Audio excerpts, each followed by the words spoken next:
Hi, this is Ben from the Railroad Yard and Hubcap Hobbies, and today we have this box of auction trains to go through. Now, I purchased these recently from an auction house up in New Hampshire, and it's supposed to be all N-gauge trains in here, but for some reason, this box is 9 pounds, and it's absolutely huge. I mean, you could fit multiple G-gauge cars in here. So, that's one of the things I wanted to point out in this video, is that if you're gonna buy trains through an online auction, and by that I don't mean eBay or one of the typical auction sites, I mean an actual auction house. That's one of the things you got to be careful about when buying trains from an online auction, is the shipping costs are never clear, because not only are you paying for the shipping costs, but you're paying for the box plus someone to actually physically pack them. And a lot of the auction houses don't offer shipping through their business. They take it to a UPS or a drop shipping place, and you're paying that business to package your items for you. So anyway, we're gonna open this up, and I'm gonna find out if it was worth it or not to have these trains sent to me. So let's grab the scissors and open this thing up. Now, before I get started, I wanted to share with you guys the Railroad Yards eBay page. Some of the items in this video will be posted for sale on there, as well as many others. So whether you're just getting started in model railroading or trying to find something unusual, be sure to check it out. Alright, so I finally got it open. Lots of bubble wrap. Oh, big bubble wrap.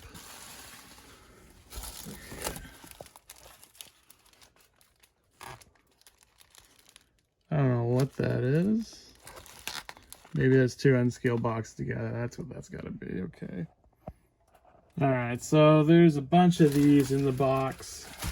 Why on earth they thought this was a good idea is beyond me. This is the huge, thick bubble wrap. You know, when I ship something small like an N-scale car, this type of bubble wrap does just fine.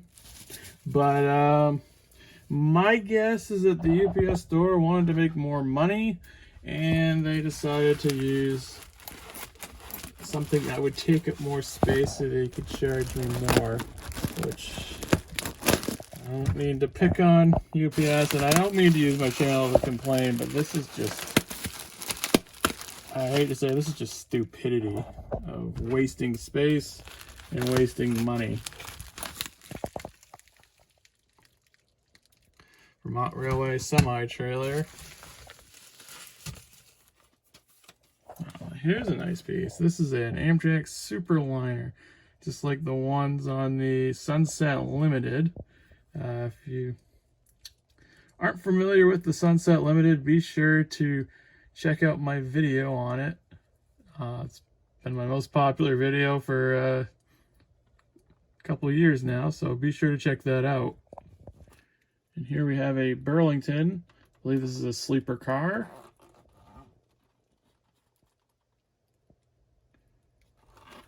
It's an older one, but it's a nice streamlined car.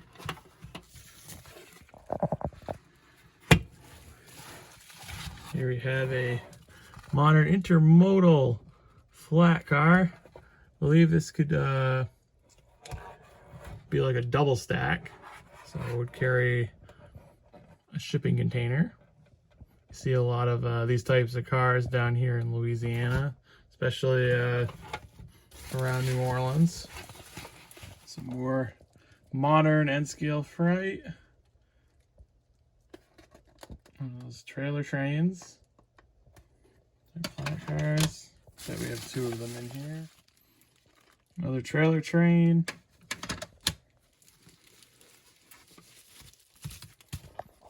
We've got another Superliner car, so I've got two of them. That's good, almost enough to make a complete train. We're starting to get a little bit of a stack here.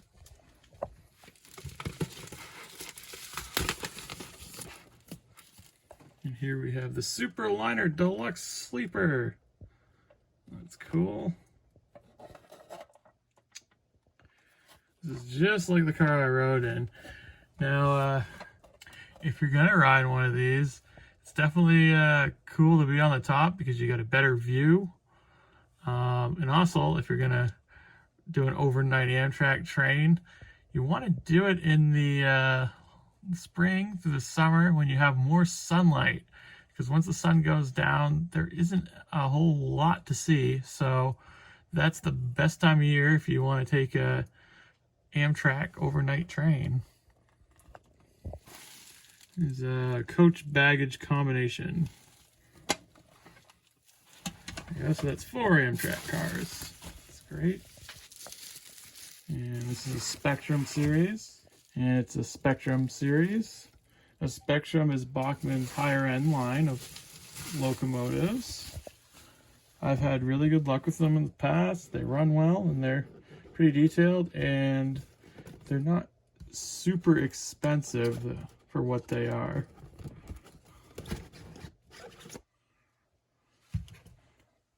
The directions, even though it's a fully assembled model. Oh, and this is what you call a doodlebug. These were built in the 1930s, before diesel power was really all that common, and they were a form of early light rail.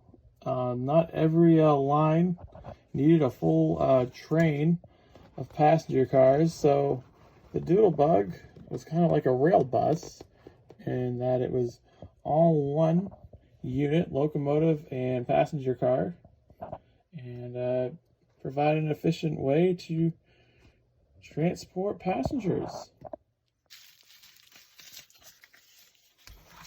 And so there's some Kato stuff in here. Let's see. It's supposed to be DCC installed, Amtrak Phase 3. Let's see if that's actually what's in there. Oh, look at that.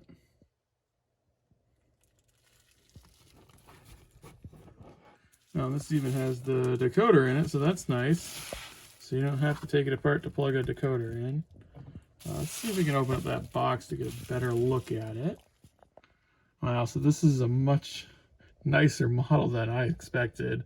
It's the Amtrak GE P42 Genesis, and this is the Amtrak 40th anniversary. See that stencil on there, 1971 to 2011.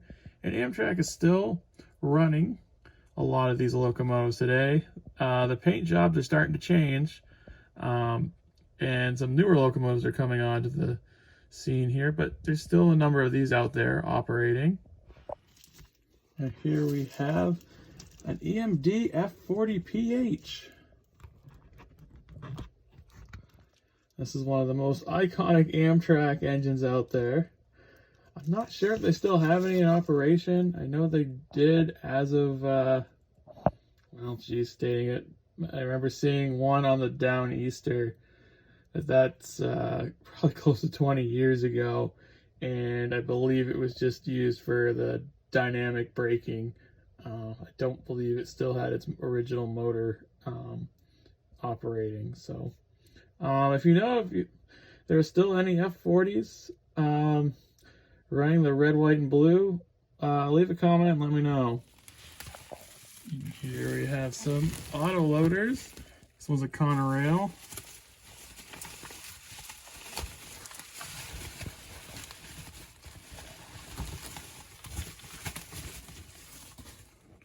And a Grand Trunk auto loader. So those are really cool.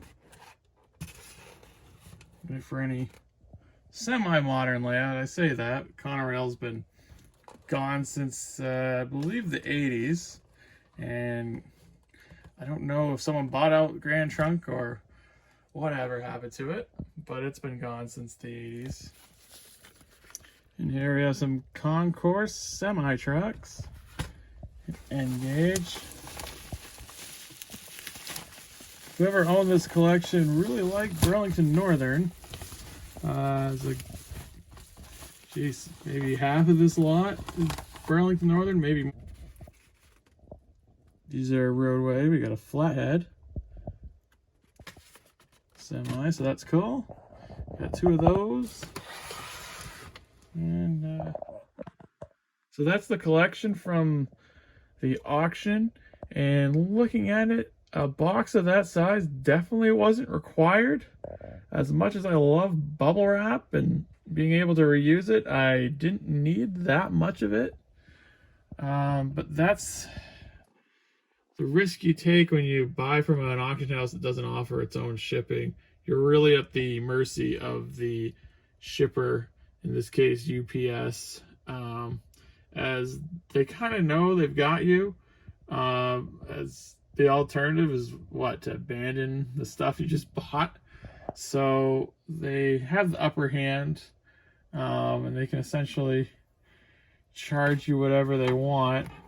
As for UPS stores, a lot of them are franchises, so the level of service, or the quality of service, I should say, really just comes down to who's ever managing that particular franchise. So if you're interested in any of this stuff, you can always drop me a comment on YouTube. My email's there.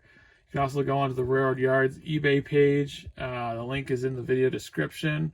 I'm also going to be at a train show coming up soon in Meridian, Mississippi at their Railway Museum. I'll also post a link to that event. So if you're in the area, be sure to stop by and check it out.